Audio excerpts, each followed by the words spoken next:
Sziasztok, Sára vagyok, és most teljesen sokkot kaptam. Igazából el sem hiszem, hogy mi történik. Szóval a Plinkóval játszottam, ami az egyik legkirályabb játék, amivel valaha találkoztam.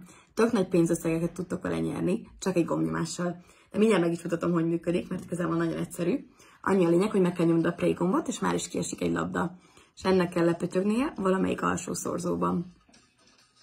Na nézzük, mi lesz az első nyereményem. 7-szeres szorzó, ez az, nagyon király. Na nézzük meg most, mi lesz 2 labdával.